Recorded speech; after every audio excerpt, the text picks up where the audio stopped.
Пеевски да става приемлив, да става поносим, включително и за хората, които 2013 протестираха, после 2020 протестираха. Снощната нощ даде ли отговор на този въпрос? И какъв е той според вас?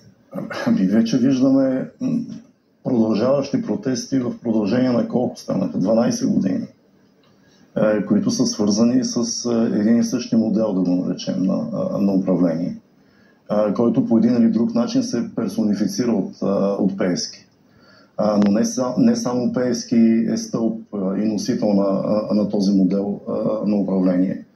Тук трябва да добавим и ГЕРБ, защото през последните години ГЕРБ, от една страна Борисов и Пеевски, особено след 2014 година, работят в симбиоза.